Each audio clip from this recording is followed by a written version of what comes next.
Salutare prieteni, bine v-am regăsit la un nou clip, de fapt la o nouă reacție. Astăzi reacționăm la piesa nouă a lui Abi, VTM Dulce Rău 2. Dar până atunci bușiți butonul ăla de like pentru că mă ajută foarte mult. Și haide să nu mai pălăvrăgim atât de mult și să-i dăm drumul la treabă. Mișto rău de tot, e filmat în Dubai, deja e mișto, adică trebuie să vedem cum e filmat clipul, ce transmite piesa și cum e piesa, că de obicei Abi e mai excentric.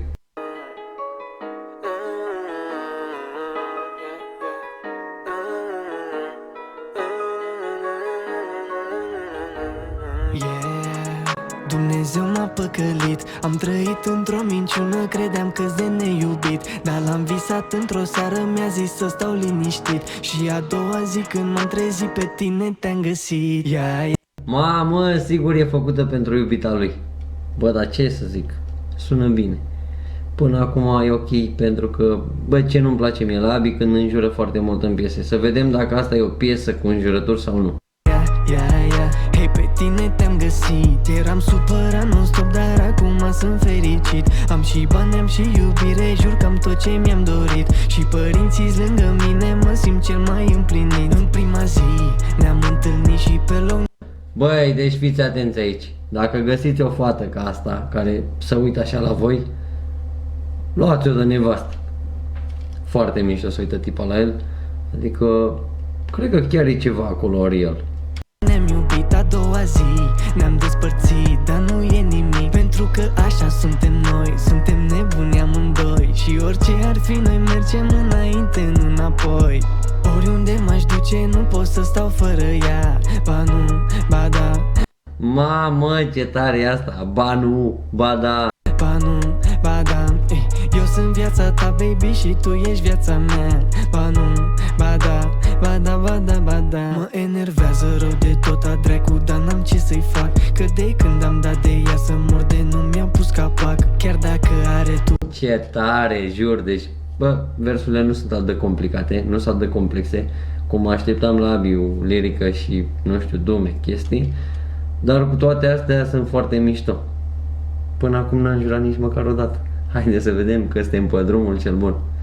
Ăsta e Abi de-l vreau eu. Adică versuri bune, dar fără înjurături, că nu știu, m-am plictisit foarte mult de treaba asta. E lângă mine mereu, și la bine și la greu, la fel ca și Dumnezeu. Când eram mic, profa de mate zicea că nu o să ajung nimic. De asta zicea el că dă dis profei de mate, deci ăsta ar fi discret pentru profa de mate. Dacă așa e un dis, e bun. Dar las-o dracu soia că deja i-am dovedit că i-am care salariu și eu fac sute de mii. Și toată țara strigă numele Baby Abi. Nu, trebuie să dăm un pic înapoi că e prea genial cadrul de la concert. Eu fac sute de mii și toată țara strigă numele Baby Abi. Dar n-a fost mereu așa, îmi amintesc care a fost cea mai tristă zi din viața mea. Când a venit garda acasă și l-au luat pe tata și mama se chinuia și viața era mai grea. Dumnezeu m-a păcălit, am trăit într-o minciună, credeam că-s de neiubit. Dar l-am Asta cred că e refrenul și se termină, dar o să vorbim după. visat într-o seară, mi-a zis să stau liniștit. Și a doua zi când m-am trezit pe tine te-am găsit. Hei, pe tine te-am găsit, eram supărat non-stop, dar acum sunt fericit. Am și bani, am și iubire, jur că am tot ce mi-am dorit. Și părinții lângă mine, mă simt cel mai împlinit. Tare rău.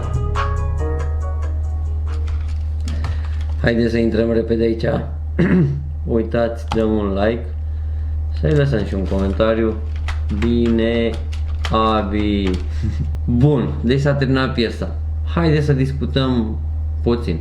În primul rând, clipul super mișto și montat și editat și filmat, deci nota 10 Abi. În al doilea rând, mi-a plăcut foarte mult că de obicei Abi înjură și Abi e mai vulgar. Aici vedem o parte sensibilă a lui Abi, pe care, nu știu, mie îmi place, adică mai bine să facă piese de genul decât disuri sau prostii. Am început să nu mai îmi placă chestiile astea, scandaluri, și tot felul de prostii pe internet, pentru că nu mi se par la locul lor. Adică mie, părerea mea este, haide să ne bucurăm de muzică și nu să dăm cu hate. În al doilea rând, piesa asta chiar e, cred că, cea mai mișto piesa lui de când a apărut el pe internet. Felicitări, văd că are și 1 milion de abonați, dar cu toate astea, asta a fost reacția mea. Nu uita să ești pe Eu Sunt Doro Banțu pe Instagram, să-mi dai acolo un follow, că mă ajută foarte, foarte mult, ca să fim conectați acolo. Și bineînțeles, nu uita să dai subscribe la acest canal pentru a vedea mai multe reacții din partea mea. Eu am fost Gabriel Dorobanțu, noi ne vedem data viitoare. Pa!